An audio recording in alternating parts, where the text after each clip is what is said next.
గత 5 సంవత్సరాలు ప్రజాస్వామ్యాన్ని పూర్తిగా కూని చేసి అంబేద్కర్ గారి రాజ్యాంగాన్ని తొంగలో తొక్కి రాజారెడ్డి రాజ్యాంగాన్ని అమలు చేసుకుంటూ వెళ్ళినటువంటి నాయకులు ఈరోజు సిగ్గు లేకుండా ప్రజాస్వామ్యం బాగలేదని, ప్రజాస్వామ్యం ఇబ్బంది పడుతుందని మాట్లాడడం, గవర్నర్ దగ్గరికి వెళ్లి లెటర్లు ఇవ్వడం, రాష్ట్రపతి పరిపాలన పెట్టాలనడం చూసుకుంటే నవ్వు రావట్లే మీకు అందరికి. నాకైతే ఎంత హాస్యాస్పదంగా ఉందంటే దెయ్యాలొచ్చి వేదాలు చెప్తున్నట్టుంది. గులివెంద గింజ కింద నలుపు చూసుకోకుండా మాట్లాడుతున్నట్టుంది నాకు. అసలు దెబ్బలాట్లకి, బూతులకి, కొట్టుకోవడానికి అజ్జులే మీరు, దెబ్బలాడుకోవడానికి మొదటి అడుగేసిందే మీరు. గత 5 సంవత్సరాలుగా మంచోళ్ళు అన్నాళ్ళు మీరు ఎక్కడైనా ఉంచారా? జగన్మోహన్ రెడ్డి ఈ రోజు అంట ఆయనకి గవర్నర్ దగ్గరికి వెళ్లి అర్జీ ఇస్తున్నాడంట. మరి మీ బాబాయ్ చచ్చిపోయినప్పుడు ఎందుకు నువ్వు గవర్నర్ దగ్గరికి వెళ్లి అర్జీ ఇవ్వలేదు?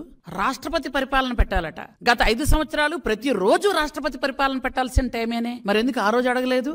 ఆ రోజు నిజంగా బాబాయ్ చనిపోతే బాబాయ్ని గుండెపోటని చెప్పింది ఎవరు? మీరేగా ఫస్ట్. బాబాయ్ గుండెపోటని చెప్పిన తర్వాత వాళ్ళ కూతురికి అనుమానం వచ్చి ఏమిటి అని ఆరా తీస్తే ఇంటి నిండా బ్లడ్ ఉంటే లేదు మా నాన్నగారు గుండెపోటు కాదని ఆవిడ అనుకుంటుందని అప్పుడొచ్చి అన్నదమ్ములు ఇద్దరు, ఈయనతో పాటు ఇంకొక ఆయన ఉన్నాడు కదా ఎంపీ, ఇద్దరు వచ్చి వీళ్ళిద్దరూ డ్రామాలు వెళ్ళారు. అప్పుడు ఇలా కొట్టారు, ఇలా చంపారు, ఇలా లాగారు అని పూర్తిగా ఖండాలుగా గొడ్డలతో నరికి చంపేస్తే గుండెపోటని చెప్పినటువంటి దొంగ నాటకాలాడిన మీరు ఈరోజు ప్రజాస్వామ్యం గురించి మాట్లాడతారు.